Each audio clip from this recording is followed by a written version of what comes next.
20 কোটি জনসংখ্যার একটি দেশে আমরা কখনোই বলি না যে আমরা গত 6 মাসে দেশের সকল উন্নয়ন কার্যক্রম করে ফেলেছি। এটি সম্ভব নয়, এটি একটি অবাস্তব ব্যাপার। সেই জন্য এই সরকারের প্রধান দায়িত্ব হচ্ছে মানুষের জন্য কাজ করা, এবং সেই জন্যই আমরা সিদ্ধান্ত গ্রহণ করেছি যে উপজেলা পর্যন্ত মানুষের দোরগোড়ায় স্বাস্থ্যসেবা পৌঁছে দেওয়ার জন্য, বিশেষ করে মা বোনদের জন্য এবং শিশুদের জন্য স্বাস্থ্যসেবা পৌঁছে দেওয়ার জন্য প্রত্যেকটি উপজেলা পর্যায়ে আমরা যে হাসপাতাল আছে সেটিকে প্রথমে আমরা সিদ্ধান্ত গ্রহণ করেছিলাম যে 50 বেড থেকে 101 বেড করব।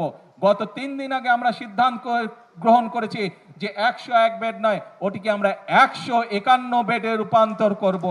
আগামী ইনশাল্লাহ 5 বছরের মধ্যে বাংলাদেশের 503টি উপজেলা ইনশাল্লাহ প্রত্যেকটিতে আমরা 151 সদস্য উপজেলা হাসপাতাল তৈরি করব, যেখানে মানুষ তার প্রয়োজন মতন চিকিৎসা সুবিধা গ্রহণ করতে পারবে।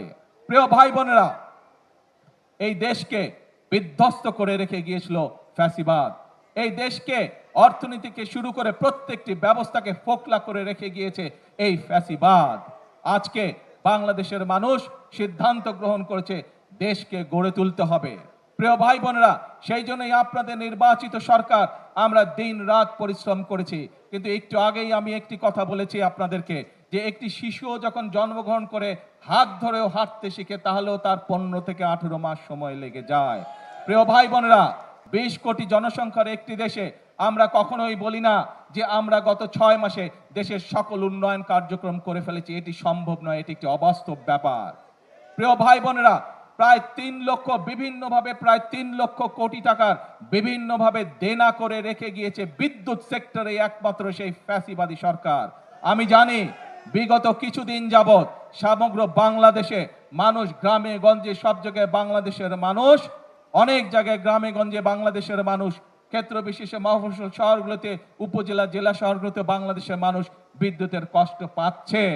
আমি জানি বাংলাদেশের বিভিন্ন এলাকায় মানুষ গ্যাসের কষ্ট পাচ্ছে, সিএনজি বলেন, এলপিজি বলেন, বিভিন্ন রকম গ্যাসের কষ্ট পাচ্ছে। প্রিয় ভাই বোনেরা, গ্যাস বাংলাদেশের একটি প্রাকৃতিক সম্পদ ছিল। বিগত 17 বছর বাংলাদেশের নিজস্ব যে প্রাকৃতিক সম্পদ, যে গ্যাস কূপগুলো ছিল, স্বৈরাচাররা একটি গ্যাস কূপ নতুন করে তারা খনন করেনি বা করতে দেয় নাই সরকারি সংস্থা যেটি আছে, বরং তারা এই পুরো সেক্টরটিকে বিদেশিদের হাতে ছেড়ে দিয়েছিল। আপনাদের নির্বাচিত সরকার রাষ্ট্র পরিচালনার দায়িত্ব পাওয়ার সাথে সাথে আমরা সিদ্ধান্ত গ্রহণ করেছি বাংলাদেশ পেট্রোলিয়াম কর্পোরেশন, যে বাপেক্স আছে, অর্থাৎ সরকারি যে সংস্থা আছে, তারা দেশের মাটিতে গ্যাস খনন কার্যক্রম দ্রুত শুরু করবে, যাতে করে এই গ্যাস কূপের খনন নিয়ন্ত্রণ বাংলাদেশের মানুষের হাতে থাকে। একইভাবে প্রিয় ভাই বোনেরা, এখন এই মূল্যবান গ্যাসের একটি বড় অংশ আমাদেরকে বিদেশ থেকে নিয়ে আসতে হয়, যেই জাহাজের মাধ্যমে নিয়ে এসে যেই স্টোরেজের মধ্যে রাখতে হয়, সেই স্টোরেজের ব্যবস্থা মাত্র 2টি করে গিয়েছে 15 বছরে সেই ফ্যাসিবাদ। তাও তারা এমন ভাবে করে গিয়েছে যাতে তাদের লোকজন সেই সুবিধা পায়।